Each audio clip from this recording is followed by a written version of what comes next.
Okay, thank you so much for that wonderful introduction. I'm so thrilled to be here with all of you today to talk about one of my favorite apps of all time, the ScratchJr programming language.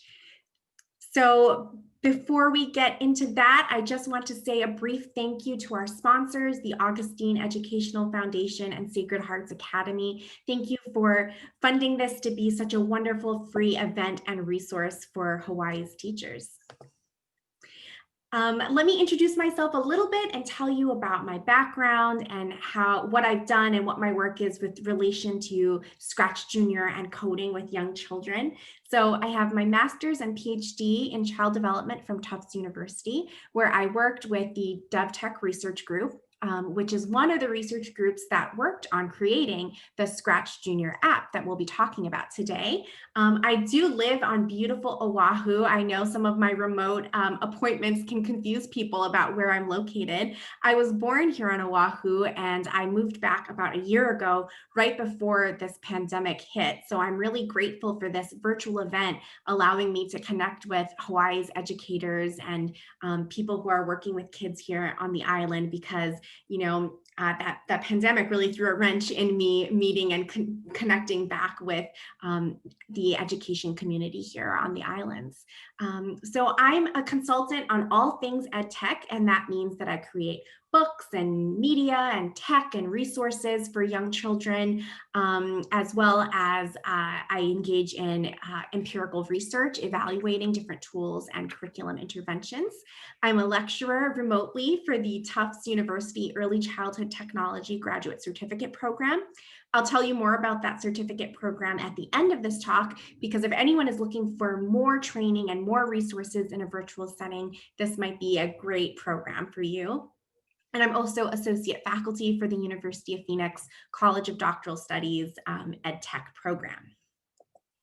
So feel free to share in the chat and talk and ask questions, and Caitlin will be moderating a little bit so that I can answer your questions at the end, but also for you all to connect, and I'll read through that chat at the end of this as well when I'm done talking, to learn more about you, what your role is in education, what grades you work with, what brought you to this particular workshop on ScratchJr. So here's what we will talk about today. We'll talk about why coding for young kids. Before we get into how we code with ScratchJr, why is it important for young children to learn to code? Then we'll talk about what ScratchJr is, who created it, how do you get it, and we'll go through some getting started activities with ScratchJr. If any of you do have your tablet or your mobile device with ScratchJr installed, anytime you see a little tablet icon on my slides, that's something that you might want to try out yourself as I'm talking. But of course, it would be impossible in 45 minutes to go through all the ins and outs of such an open-ended app like ScratchJr. So I will be leaving you with resources, curriculum ideas, and I've also created a resource folder that I will share the link to you in the chat at the end of this talk, where you can get these slides with all the links that I'll be showing, as well as a ton of other useful ScratchJr links that you might like after this talk is over. So if that sounds like a good plan, let's get started with a little bit of an interactive question. Feel free to share your answer to this question in the chat.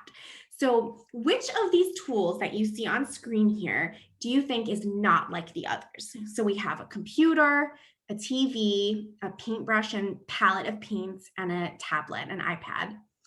So right off the bat, many people might answer, it's the paintbrush, obviously. This is not digital, and all the other tools here are digital.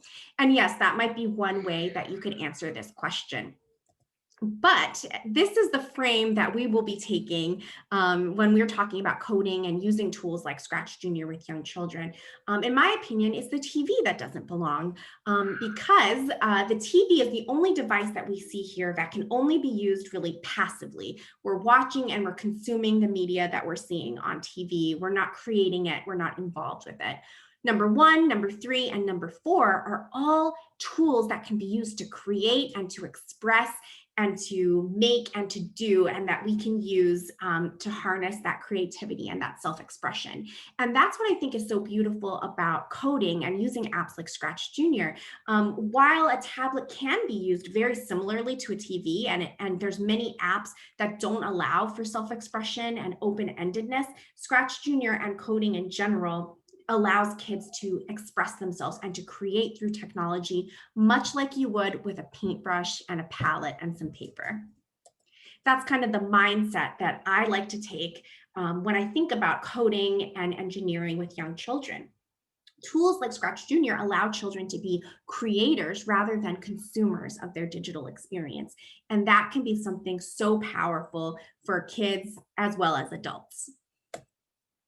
So why else is it important to teach coding at an early age? Coding can encourage foundational skills. A lot of times we are concerned with the technical skills and the technical know-how that you can gain with coding and programming, or even engineering and STEM in general.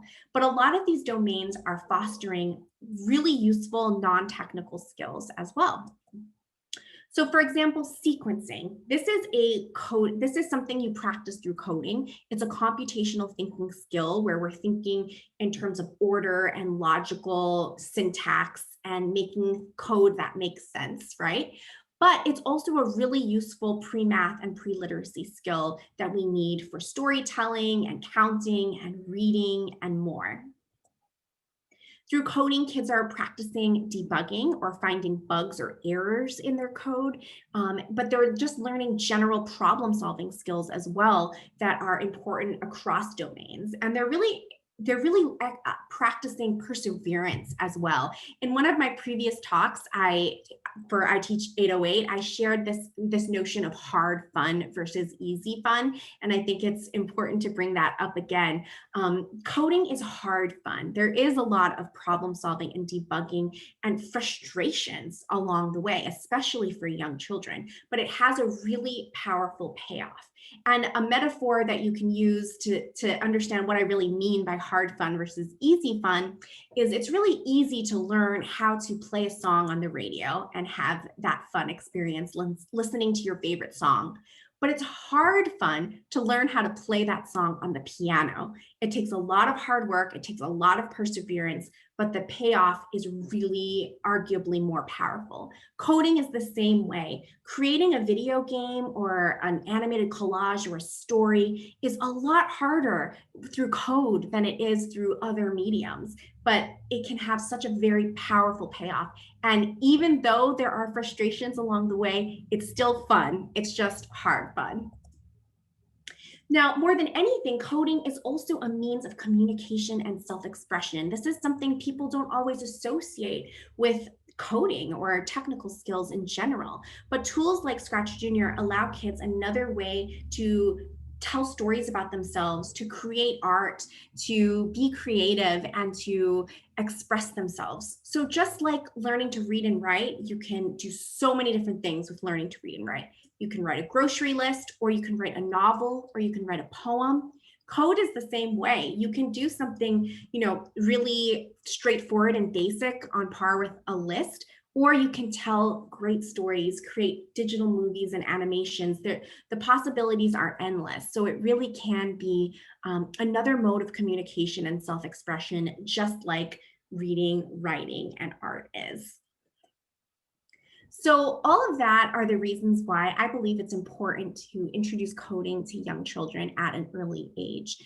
In my previous talk, I shared tools you could use with kids as young as 2, 3, and 4 that were completely screen-free ways to learn coding. ScratchJr is a digital app, and so we recommend it for around the ages of 5 to 7, around kindergarten through 2nd grade, maybe a little earlier, maybe a little later. It's a completely free application available on the App Store or the Google Play Store that you can use on tablets or iPad devices, on Chromebooks, and I even just downloaded it on my mobile phone. They haven't said that on their website yet, but it apparently works on mobile phones now too.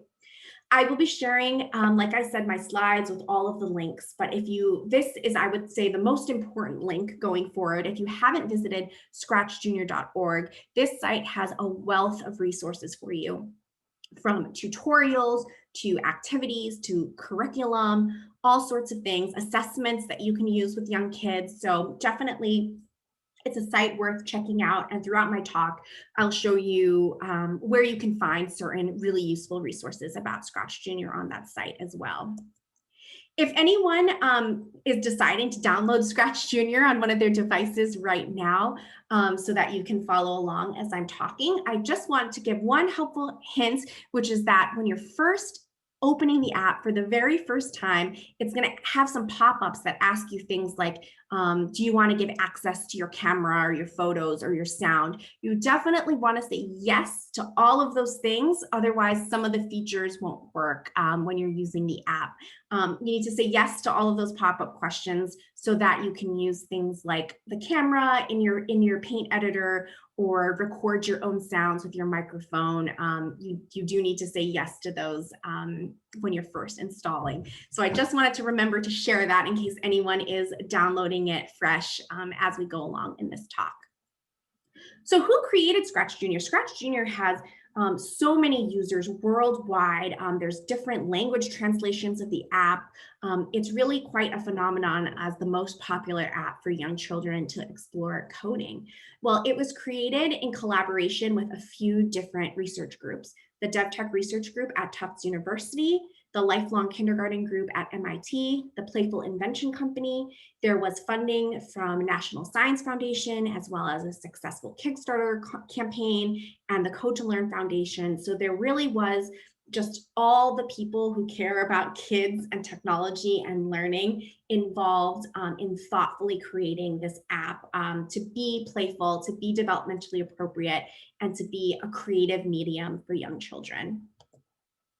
Some of you might work with older kids, and some of you might be familiar with Scratch. And yes, ScratchJr is based off of Scratch. Scratch was created at MIT with some of the people who were involved in the development of ScratchJr. And what we wanted to, what all these organizations wanted to do while creating ScratchJr was to create something that had all the power of Scratch, that lets you create things that are very similar to what you might do with Scratch, but making it easy and developmentally appropriate for young children. So this is just one example. The type of program or script you would have to create in Scratch to make your character jump versus what you would need to do in ScratchJr to make your character jump. I think you will agree it's a bit simpler in ScratchJr and therefore a bit more applicable for young children. There's not any reading required. Instead of going from top to bottom, it's made to emulate the English language. So you're reading it from left to right. So there's all those parallels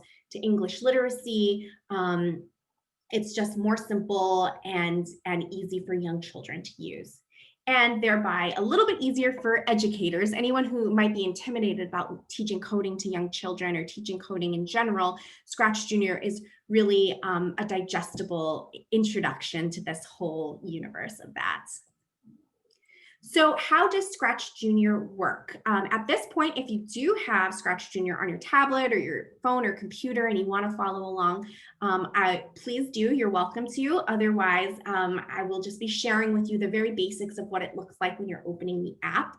I'm going to be doing this through screenshots because as we know, videos and other things can sometimes be a dangerous game in Zoom and it can cause things to freeze or cause technical issues. So I'm going to try to show you the best I can an introduction to ScratchJr through a series of screenshots.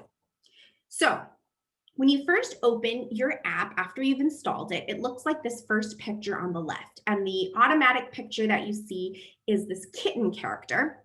So we call it the kitten. The Scratch has the cat and ScratchJr has the little kitten. And here you can start to play around with dragging your blocks into the programming area. All of the block categories are color coded. So for example, yellow is all what we call trigger blocks or blocks that start your code, and blue are the action blocks that make your character move, and red are end blocks.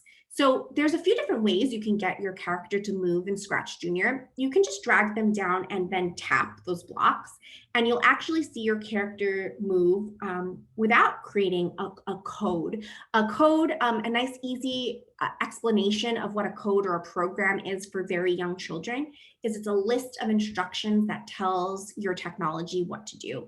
In this case, it's a list of instructions to tell each character what to do on screen. So if you want it to be a fully fleshed out code, you're going to actually need to not just drag those blocks down and tap them, but actually connect them together. So ScratchJr blocks fit together like puzzle pieces. They can only fit together in a way that's syntactically correct. So you want to snap them together. And then the easiest trigger block to use is the start on green flag trigger block. There are some more complicated ones that might trigger your code to start when you tap the screen. That's really great for interactive games that you might be creating. Or you can have your code start when characters bump in or touch one another. But the easiest way when you're just getting started is to use this start on green flag icon, connect your puzzle pieces together, and then you can tap that green flag that's at the top of your interface and see what your kitten does. So if any of you are following along right now, you should see your kitten move to the right and then move up. So where you see these numbers, you can actually tap and then a little number pad will pop up and you can change your number parameter that you're giving for each of these commands or instructions. So it's really as simple as that. These 4 steps are all it takes to get started making your own first code with ScratchJr. But you can get more and more complex. You can add more characters into your program. So by tapping the plus sign underneath the ScratchJr kitten, you'll get all your options. You can choose preset characters or you can design your own. And you can even create multi-page projects. So on the right side of the screen, you can click that, tap that plus sign or click, depending what device you're using. And then you will be able to add up to 4 pages into your story. And you can even program your projects to move automatically from one page to the next. So something that the designers of ScratchJr like to say is it was created with a low floor and a high ceiling. And what that means is there's a really low floor. It's easy to get started. Just like I showed you, there's 4 simple steps to make your first program, but there's a high ceiling because there's so many complex possibilities. And honestly, I'm always still even learning new things that you can do and play around with this amazing open-ended app. It's much simpler than Scratch, but there's still so much you can do. And when we're thinking about the users of this app being 5 to 7-year-olds, I think you'll see as you play along with it that there's so many things that can be done. And as they age out of it, as you're just working with your students and you're starting to think, I wish I could do something slightly more precise or slightly more complicated. If you're having those conversations a lot with your students, then it might be time to move on up from ScratchJr to Scratch. So there's so many things that you can do with ScratchJr. If we were here in person, this would be the time when I would tell everyone, I'm going to stop talking, we're going to bring out our tablets, and we're going to start playing around and making these discoveries, because there's really no way to learn how to use a tool except to play with it yourself. ScratchJr has so many things that you'll want to explore, like the paint editor, the camera, sound recording, and more. So for step-by-step tutorials, definitely go visit that scratchjr.org website, where you can find in this area called tips and hints. It really walks you through anything you might be trying to figure out, from deleting projects to renaming projects, adding multiple characters, things like that. You can all find that there. And there's also an FAQ section of their website where you can ask technical questions you might have about installation or what devices it might run on. You'll find on this website an interface guide. And so I definitely suggest you checking that out, because there's so many different elements to this interface. By tapping each of these numbers, you can find out what each aspect of the interface does. But actually, my suggestion is you play around with the app first without doing this, and then you visit this sort of step-by-step tutorials when you get stumped or when there's something you really can't figure out, because I think you can make a little bit more authentic discoveries when you're just doing it on your own. And sometimes the same is true for kids. Sometimes we have this idea that we need to teach them how to do everything with something like ScratchJr, but actually then we're stealing the opportunity for them to make discoveries for themselves. So that's just some food for thought when you think about actually implementing something like ScratchJr in your classroom. The paint editor is one where I think it is really useful to look at the tutorials and the interface guide because it's not always intuitive how to use the paint editor tools and the camera.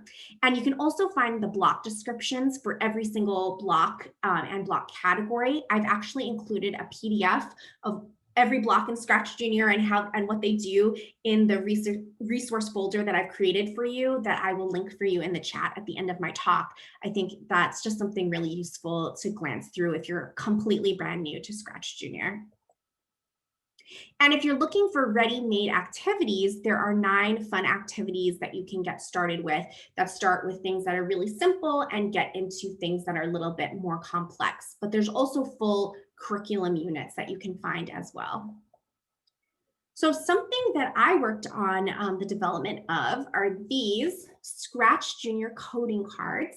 If you haven't heard of it, they're available on Amazon or through Barnes and Nobles or anywhere that you would normally order books. And I created them with Marina Umashi Bears, who is the director of the DevTech Research Group and one of the co-creators of the ScratchJr app. And it was published by No Starch Press. We're working on translations of these cards right now. And we just came out with a digital version of this coding deck. So anyone who is teaching fully virtually right now, the digital version of these cards can be a really useful tool. The cards are around $25 or so online. And you could decide if you're just buying one deck or if you actually need to buy multiple decks, or if it's something that you can share as a resource throughout your class and with your colleagues. So what you can find inside these coding cards are 75 different activities. If you joined me for any of my previous I Teach 808 talks today, you'll know that I'm a big fan of screen-free and unplugged time. So I definitely wanted to make sure I included screen-free activities that you could try within this deck. So all the green cards are unplugged coding activities to either support things specific to ScratchJr or to support coding skills in general.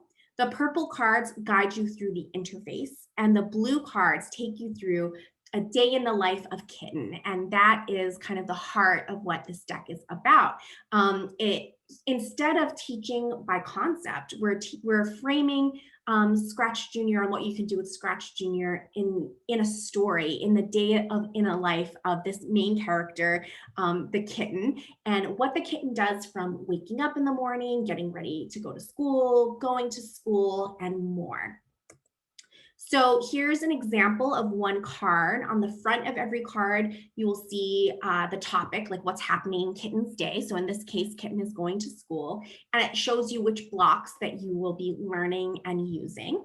It tells you how to get ready in terms of selecting what background and where to arrange your kitten on the screen.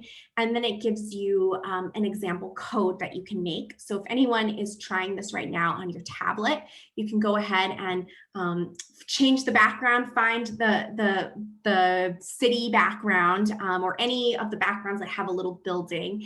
And you can see in this card, we're playing around with this idea of making it look like the kitten is disappearing into the building by using 2 of these purple blocks, the looks blocks. So one of the blocks is making Kitten shrink and the other block is making Kitten disappear. So you can actually create a code that will give the appearance of the kitten walking into the building and disappearing. So these cards do things that are very step-by-step that kids can practice and copy directly, but it also always has an on your own section of suggestions for where you can take it further and make things different and make it your own. And My intention when I teach with technology is I subscribe to more of a constructionist method as opposed to an instructionist method. So, I kind of struggled making these cards. It was something that I knew educators and parents wanted. They wanted something step by step to learn how to use the interface. But I believe that kids and adults learn best through creating and making discoveries on their own. So this is sort of the happy medium. There is things that you can copy step by step, but there's also always room for you to improvise and make things on your own. And so one project idea that you can do inspired by the day in the life of Kitten and by these ScratchJr coding cards is a day in your life. So kids can create a multi-page project that takes them through all the different parts of their day, from waking up to going to school, coming home, and getting ready for bed. And if kids are still at home and not going to school, you can do your quarantine routine. You could create a project that is, what is your day in your life now? And maybe what was it like a year ago? Things have changed so much for kids. Coding and the arts and storytelling can be used as a means to reflect on that and to kind of get that off their chests. It's very heavy, even if we don't think that our kids are so impacted by it. They are, and having these different creative outlets to think about it and reflect on it can be a powerful tool. Here are some other ScratchJr project ideas you might want to try. We have Valentine's Day coming up, so you could create digital Valentines with ScratchJr, and there's a share feature in the app where you can email projects. The person receiving receiving the project needs to already have ScratchJr on their device, or there's a link where they can download it. But it's a great way to send a digital Valentine. If there's any grandparents or family that we're not able to travel and see right now due to COVID, sending virtual greeting cards is such a great use of ScratchJr. You can retell a favorite story and change the ending. Games get into a lot of the more complex programming blocks in ScratchJr. So creating racing games, mazes, and more. On scratchjr.org, on the curriculum page, there's actually a whole curriculum on specifically on games that you could follow. And so that gets into doing things that are a little bit more complicated. But even things like an animated collage, all about me, where kids integrate and introduce themselves. That's a great kind of beginning of the year type of topic, where you can tap on the screen and it shares different things about each kid. That can be really fun. But the thing about ScratchJr is you can use it to study. You can use it along with any topic or any domain that you're currently studying.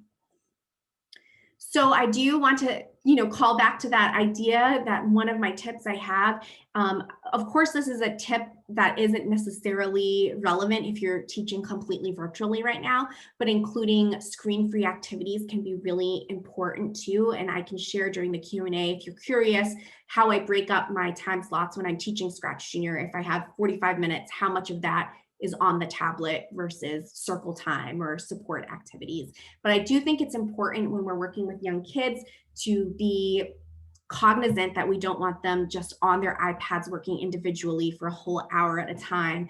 We want to support the learning they're doing with other things. So this could be design journals, planning worksheets. It could be tech circles that you have at the beginning and end to discuss and reflect.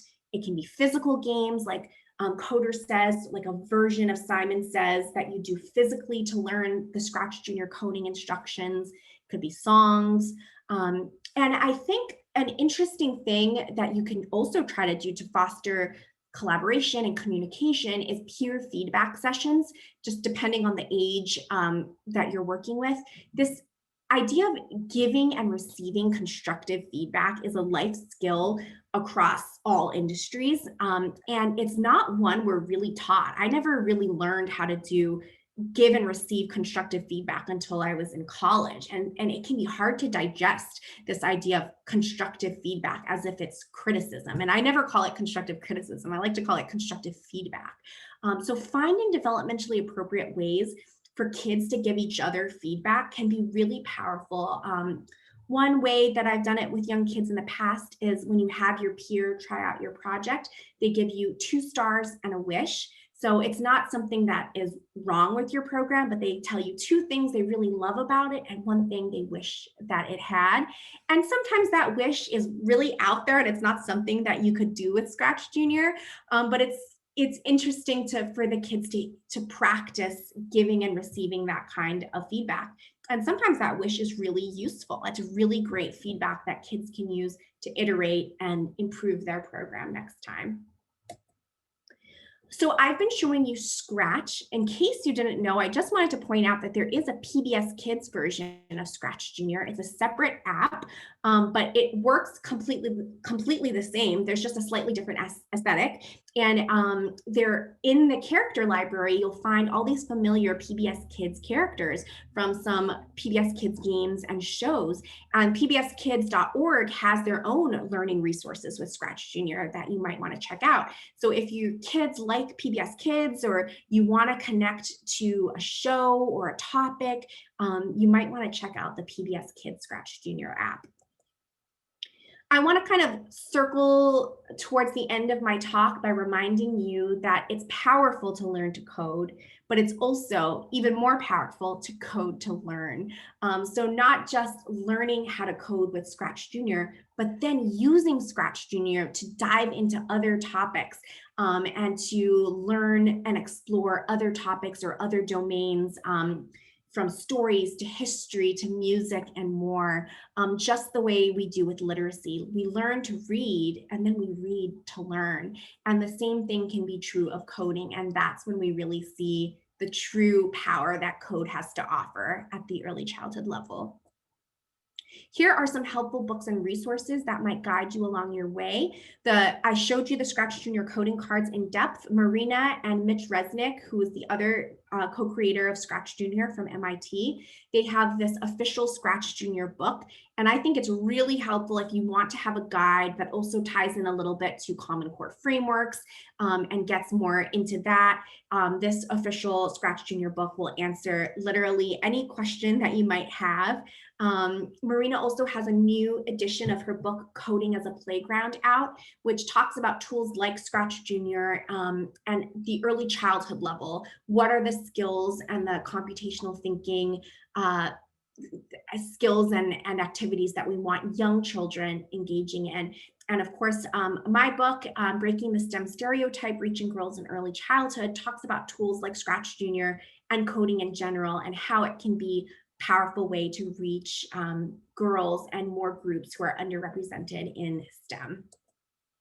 So I will paste this link to the resource folder into the chat when we move into the Q&A. But in that folder, you'll find all of my slides from this talk, as well as the other two talks I did today for I Teach 808. And within these slides, obviously, are all these links that might be useful to you. And I've also dropped in some handouts and other resources in that folder that you might like to find. Definitely keep connecting with me on Twitter and Instagram. If you'd like to stay connected after this workshop is complete. If anyone is looking for more virtual training opportunities, you might want to check out the Early Childhood Technology Graduate Certificate Program that I mentioned in the beginning in my introduction. This program is usually blended learning, which is a year of online training classes and then a 1-week culmination in person in Boston. But currently right now it's 100% virtual. So this is a great program for people in Hawaii who can't necessarily travel to Boston.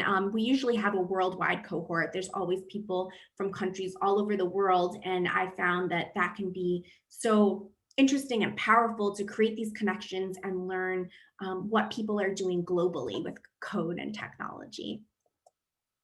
So if you have any questions after this session wraps up, you can feel free to email me at amanda.sullivan@tufts.edu or check out my website. You can join my e-list where every so often I'll share new books or resources that I'm coming out with.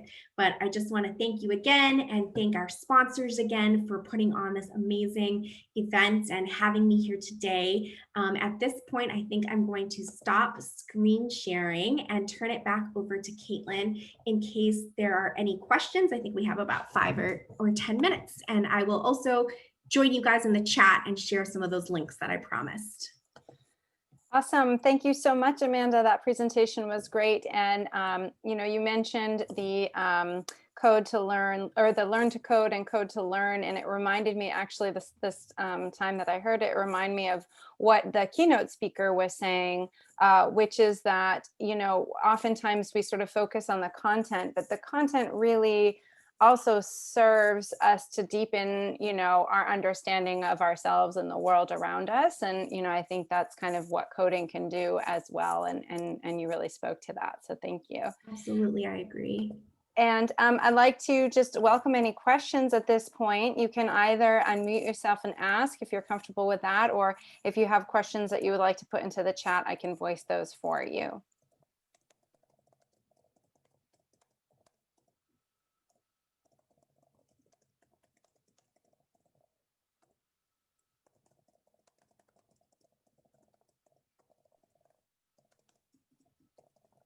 And we see those resources in the chat box, Amanda. So that's great. Perfect. Thank you. Yes, thank you guys.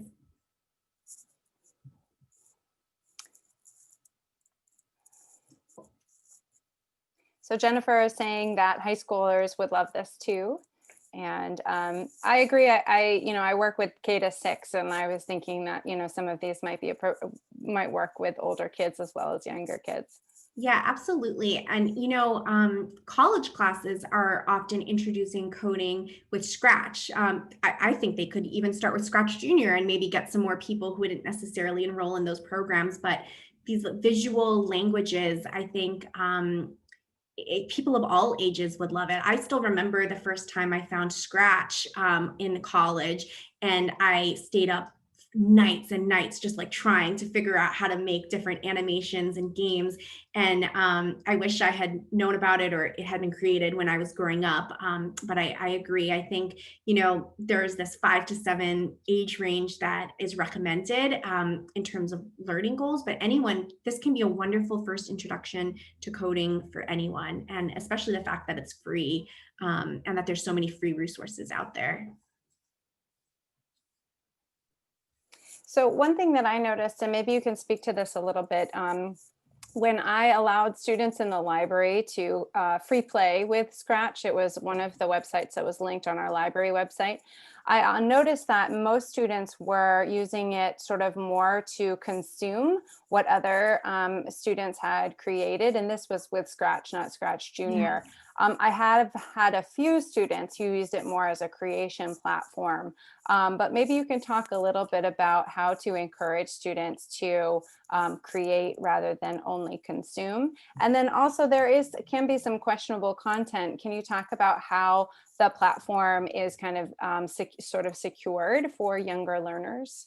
Yeah, absolutely. So first I'll touch that Scratch question. So Scratch, that doesn't surprise me because Scratch has a big remix community, and this idea that you're sharing your projects, you're sharing your code, and then yes, people can consume it. They can play the games that you've created. They can take the code that you've created and import it into their own projects. And it's interesting because throughout school, kids who are Scratch age, late elementary, middle school age, we're told that we're never supposed to copy other people's work. Look at your own book, look at your own paper. Well, that's really not the way the real world works, and it's not the way the coding world works. We want to borrow efficient code and ideas from other people, and then we want to make it our own. And so there is this remix community where you can get other people's projects and yes, use it as a consumer, play their games, watch their videos, but also take their code and remix it and make it your own. And so for me, what I would suggest doing is kind of not stopping kids from doing that and consuming other people's projects, but trying to nudge them into that remix category where, hey, that was so cool. Do you want to take that and make your own game, but maybe add a different character so that they're kind of forced to then look at the code and figure out how it actually works. Because I've done this with Scratch too. As I said, in college classes, sometimes they use Scratch as a first introduction. And you can take it can be just as much of a problem solving process to take somebody else's code and figure out how to change one little thing. So I would say nudging them into that direction might be something that you can do. As far as ScratchJr, ScratchJr right now, they are actually working on a web-based version of ScratchJr. It's not out yet, so I'm not sure what will be the security features that are in place there. But the current version of ScratchJr is extremely secure. You're only using it on your own device. If you're going to try to email or share a project, it asks a series of questions. Yes, older kids can do the addition and subtraction problems without a grown-up, but there are things that are in place to make it a little bit safer. ScratchJr, as it stands, doesn't have a virtual community like Scratch, where you can access any kid's projects. So that also makes it more secure. If you're going to watch somebody else's project, then it has to be one that's already on your iPad. So hopefully teachers are going through and actually looking through the content that people have there and making sure that it's safe and appropriate. But I will say something people comment a lot is that you can include these emojis, right, in ScratchJr, and you can do all sorts of things. There's this idea that Marina Bears writes about called choices of conduct, and that we want kids to have opportunities to explore choices of conduct, especially with technology. We don't want to make it so safe that they can't even, make a silly potty humor joke and then figure out why maybe that wasn't appropriate. You want kids to be able to make mistakes so that they can learn what's safe and what's appropriate. But you do, with young children, want to make sure it's a secure and safe environment where they can make some mistakes with choices of conduct. So you don't want them to be able to obviously be connected to all sorts of random people on the internet. Like, that's a big concern with young kids and using digital technology. But in my opinion, do you want them to be able to include some weird emojis and maybe a fart joke here and there and then be able to talk about it? I think that's okay, because I think you want to have kids have safe spaces where they can mess up and learn what is right for what setting and what is wrong about it. Great. Thank you so much. That was very helpful. And then we just have a few more minutes. Does anybody else have any questions or comments that they'd like to share with Amanda?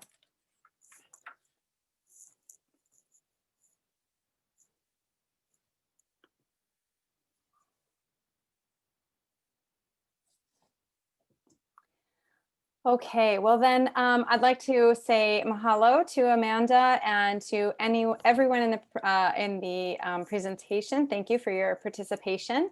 We hope that you found this session helpful and made some valuable connections to your own teaching practice. And please help us by completing the survey on the iTeach 808 website. I'm going to drop the link to that website into the chat box in just a moment. And this survey will also be sent to the email that you used when you registered for the conference. And just double check, if you don't see it in your inbox, please check your spam folder to make sure that you are seeing emails from iteach808hawaii@gmail.com. And I just want to say a final thank you to Amanda. It's been really wonderful to hear everything that you've had to share with us.